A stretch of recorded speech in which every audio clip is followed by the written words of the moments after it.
Den Europæiske Union, eller bare EU, består af det Europæiske Råd, som består af EU's præsident, statsministerne fra medlemslandene og kommissionens formand. De mødes hvert halve år og bestemmer EU's overordnede politiske linjer. Cirka 50% af EU's budget går til landbrugspolitikken, som støtter landmændene. Hver landmand modtager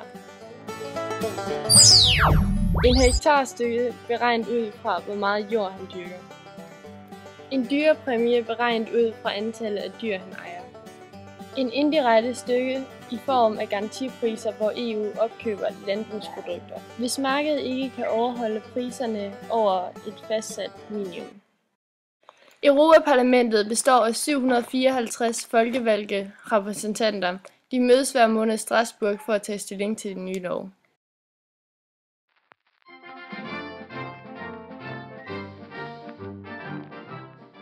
I 1985 begyndte EU at afskaffe grænsekontrollen mellem nogle lande. I 2001 tilsluttede Danmark sig de andre EU-lande og afskaffede grænsekontrollen.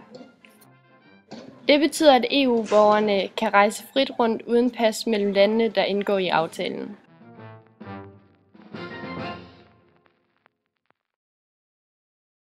Ministerrådet består af medlemslandenes ministre. De vedtager lovene inden for hvert deres område.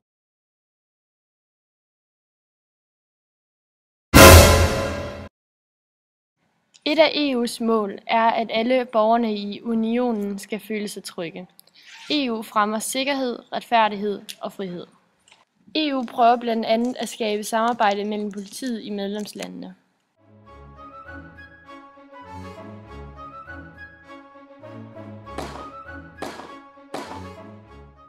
Europadomstolen skal kontrollere, om EU's lov overholdes og dømme i sager, hvor lovene brydes.